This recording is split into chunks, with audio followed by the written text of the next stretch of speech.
Okay, our final section on bowel elimination is going to be bowel diversions, and you're going to have to bear with me a little bit as I'm switching back and forth to images, because you really need to see these to understand them if you haven't worked with them. A bowel diversion is used when it's not possible to maintain normal bowel elimination. They may be placed when someone has a portion of the bowel removed. Sometimes they're temporary, sometimes they're permanent. So they're often used for patients who've had a bowel cancer. They may be used when a person has severe neurologic damage and is unable to evacuate naturally and is having recurrent problems with obstruction. They may be used when a patient has had a lot of inflammation and scar tissue, like with an inflammatory bowel disease. And some patients with inflammatory bowel disease eventually choose to have a bowel diversion because their lives are so altered by chronic not always anticipated diarrhea. They may just get up one morning and may not be able to go to work because of their symptoms. And so some patients with inflammatory bowel disease actually choose to have an ostomy for that reason. So what happens is a portion of the bowel is brought to the skin and it's pulled out to perform a stoma. So the stoma is mucous membrane. It's the inner lining of the bowel. So it's the tissue that is that tolerates whatever form the effluent takes. So if it's small intestine, then it's got the ability to handle it. The tissue is able to handle the acidity. If it's lower intestine, then it's going to be able to handle whatever's coming out. So the stoma itself is made from the inner lining of the bowel.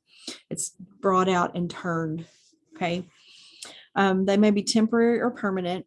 What comes out of the stoma depends really, really heavily on where it's located. So we're going to kind of start at the top.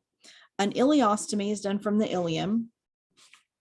The remainder of the small intestine and the entire large intestine is bypassed. So they may be bypassed, they may have been removed for some reason, but the ileostomy is from the ileum. So in the ileum, what do we have? We have chyme and it's liquid. So all of the effluent that comes out of an ileostomy is going to be liquid. They also are losing part of the small intestine, so they're going to have they're going to lose some of the nutrients. They're not going to absorb all the nutrients, so they're at risk for nutrient deficiency. A liquid effluent requires an appliance at all times. They can never go without the bag or the appliance because the liquid will just come out randomly. They also are going to be at risk for dehydration and will have to maintain fluid balance. They'll have to work to maintain enough fluids. The effluent is also somewhat acidic because remember that high in the GI tract, the chyme is pretty acidic. It's not far out of the stomach. So there's a risk of skin breakdown if that acidic effluent gets onto the skin. So let's look at what does that look like?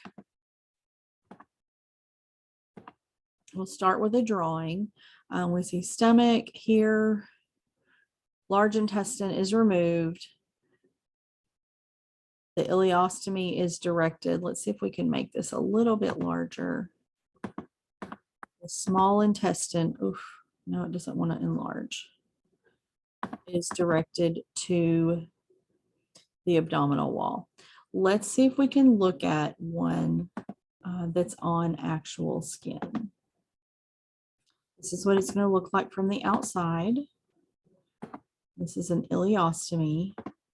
An ileostomy, the stoma may be a little smaller, although this one looks like it actually has a pretty good sized stoma. Sometimes the stoma will actually prolapse some. This is an ileostomy with an appliance on. You can see through the outer part of that appliance, you can see the stoma is nice and red. Okay. And we're going to look, this is an image that shows different types of ileal bowel diversions.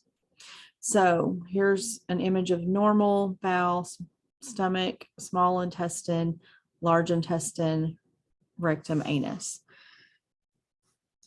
The colon is removed and part of the small intestine is removed or bypassed. And so in here we have the ileum, and the end of that is brought out to the skin. So this is an ileostomy.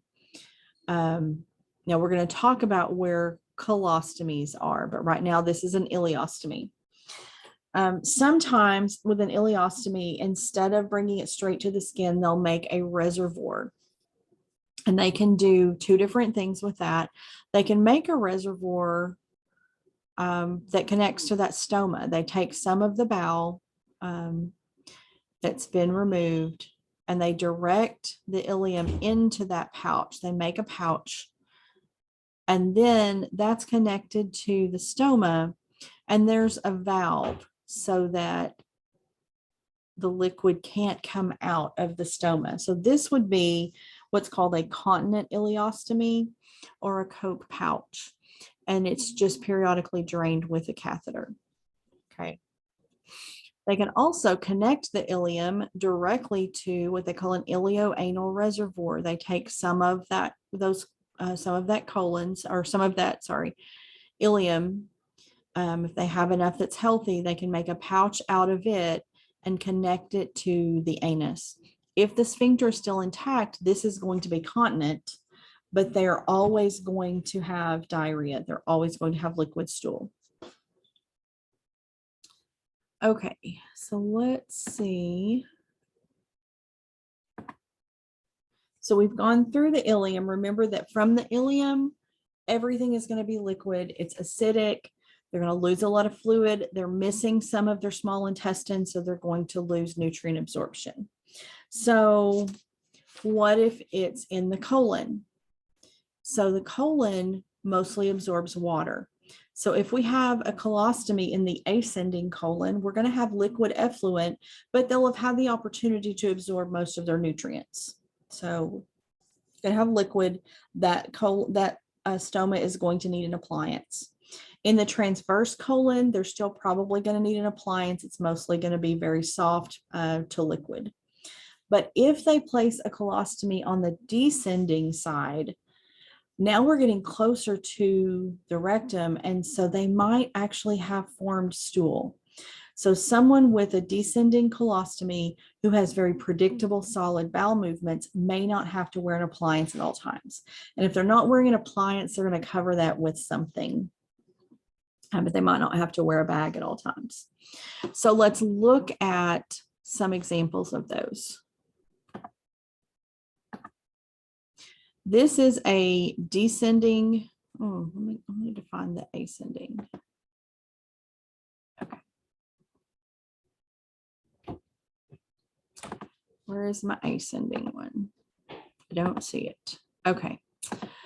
So an ascending colostomy is going to be on this side. If we have a colostomy over here, we're going to have liquid effluent. This is transverse. If we have one here, still probably liquid. If we're over here, the descending colostomy, we might actually have solid stool from this one. So let me, I don't think I ever shared. Let me share again, and we're going to look at that. We're going to look at a couple of different pictures. I moved that one, but we're going to be able to see. Okay, so we have the ascending colon here, the transverse colon, the descending colon. And this patient has several other complications you can see. This is an ascending colostomy, and you can see that the effluent or the stool that's in it is liquid. Okay. Switch pictures.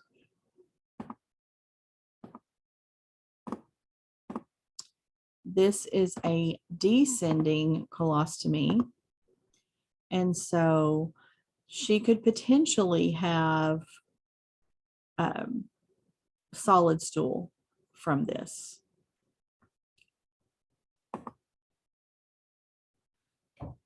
Now, when we see a colostomy, we think of colostomy, we typically think of one opening. At times, especially if the plan is to eventually reconnect or reanastomose those ends, they actually will bring both ends of the bowel out to the surface. So let's look at what that looks like.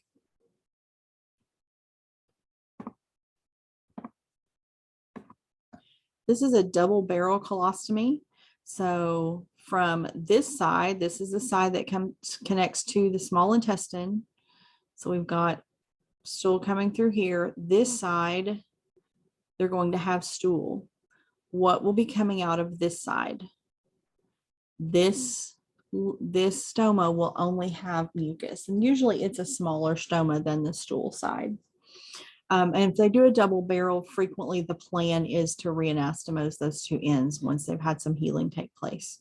So if there's a double barrel, it means there's two stomas, and they will have stool from the one that is connected to the upper part of the GI tract. Okay, we've got to get things down to it. So stool is going to come from the ascending side, mucus from the descending side. So let's look at another option for that double barrel colostomy. Instead of making two separate stomas, sometimes they do what they call a loop. They've pulled a loop of bowel out, and they place some kind of bridge. It's usually a little plastic bridge, and then they open this part of that loop. So let's look at what it's going to look like.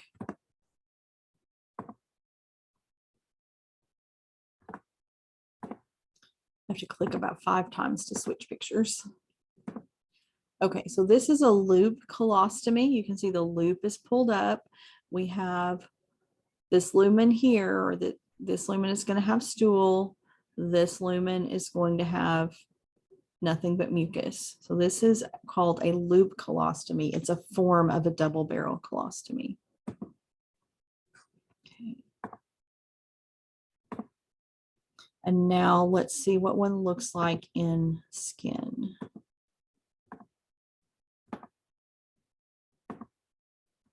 Okay, this is actually a pretty new one. It's still sutured, but here you can see the bridge that keeps the loop out of the abdomen. And then you have the proximal opening and the distal opening. And remember, the proximal opening will have stool or effluent. The distal opening will have only mucus. So this is a loop colostomy.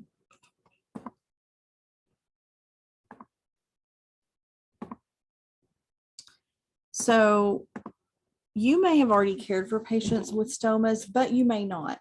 So how do you take care of a colostomy? I can tell you that for a long time, I started out in ortho neuro and then I went to OB.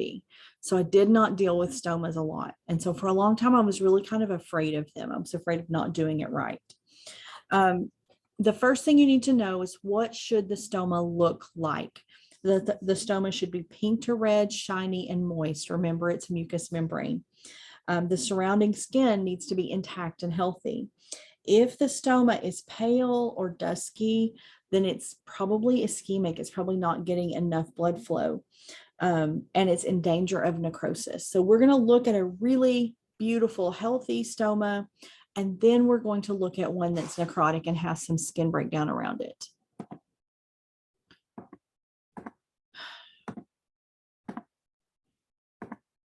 This is basically a perfect stoma.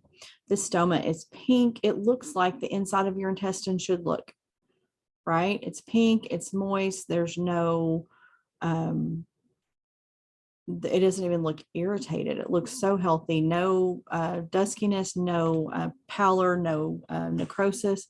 And the skin around it looks really, really good. The skin is intact. There's a little bit of pinkness, and you can actually see the outline of the appliance. There's a little bit of pinkness from the appliance, but there's no skin breakdown at all. Someone's taking very, very good care of this stoma. This is a perfect stoma, and you don't see very many perfect.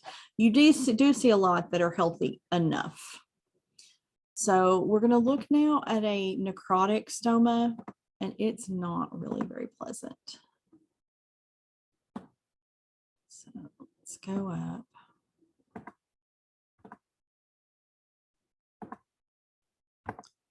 This is a necrotic stoma. You can see the stoma itself, the color is dusky in places.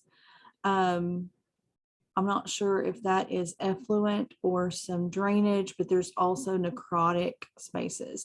You can also see some skin breakdown right here. The skin around that stoma is breaking down. So we're going to talk about what causes those things in just a minute. But the first thing you need to know is how to assess that stoma. So if a stoma needs an appliance, it needs to be fitted properly. Let's look at what the appliances look like.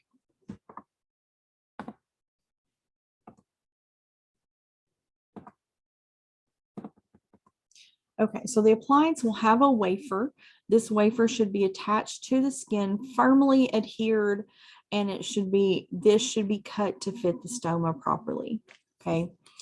If it is too tight, it's going to reduce perfusion to the stoma and potentially cause necrosis. If it allows any space around the stoma, then effluent is going to get on the skin and cause skin breakdown. So it has to fit that stoma near perfectly. And that's probably the most important piece of good stoma care, is making sure the appliance fits appropriately. Patients often, once their stoma, the swelling's gone down after surgery, and once it's reached its final shape, patients will often have a template that they use to cut out the opening on their appliance. Now, there are sets that the bag and the appliance are attached and can't be separated. If that's the case, they're going to have an end that can be unrolled to empty and even wash out that bag. There are also sets that fit together sort of like Tupperware. This ring snaps onto this ring. You want to make sure you get a very good seal, and you want to make sure that there's no effluent in these ridges, because that's going to help control the smell. The snap-on ones can either be disposable, so that when they are filled, they can just be tossed and replaced, or they can open at the bottom so that they can be washed out as well. So this is an example. This is what it looks like put together. Sometimes you'll actually see bags that the whole piece and they don't come apart. All right. So when I'm placing that appliance, I need to make really, really sure that it fits properly. It has to keep the effluent off the skin. Remember that if we allow effluent on the skin, we're going to have skin breakdown, but it can't be tight enough to restrict circulation. The skin has to be clean and dry, and there has to be enough adhesive to maintain the seal and protect the skin. So there are several different types of adhesives that are used. The wafer itself has some adhesive, but sometimes patients need additional adhesive. The patient may have templates for cutting the adhesive portion of the appliance to fit their stoma, and there are barrier pastes that help improve the adhesion. The adhesive portion of the stoma is only changed about every 3 days unless it's loose. If it has a snap-on bag, that bag can be changed whenever it's full. If it has a bag that doesn't snap off, then it's going to have an opening at the end that can be open to drain it and then to wash it out. And it's going to need to be washed out. If you have a drainable colostomy pouch, you need to make sure the end portion that's rolled up, you need to make sure that that's cleaned out really, really good, because any stool that's exposed to air is going to cause odor. So let's look at a properly and improperly fitted appliance. Okay, you can see this. This still has the backing paper on it, but you can see that this is cut to fit this stoma. Okay, fits the stoma, doesn't cause pressure on it. You can see that this one has been cut out too much and it's going to expose skin. So this exposed skin is going to be shut up in the bag with the effluent on it. So they're going to have skin breakdown. Once that skin is broken down, it's very, very difficult. Not only do we have skin breakdown, but it's difficult to get it to heal because you have to put the adhesive over it. And that macerated skin tends to weep, and so it makes it harder to keep the adhesive on. So good skin care and a properly fitted appliance is really critical. Okay, so for odor control, you need to make sure that all of the surfaces, all of the ridges, everything is scrupulously clean. If you have an appliance that empties, it needs to be really, really clean inside that end that empties, so that you, when you roll it up, there's no stool getting to the air. If patients may want to avoid gas producing foods and really high fiber foods, they probably should start with a low residue diet that's low fiber, low fat, and gradually add things in to see how they're tolerated. There are scented products and odor eliminating products available for putting inside pouches. Make sure that if your patient is putting something inside the pouch for odor control, it's not something that's going to irritate the stoma, because I've had patients who wanted to put, say, peppermint oil. Peppermint oil is probably effective for odor, but it will irritate the stoma. Also, we need to help patients address the emotional impact of a bowel diversion.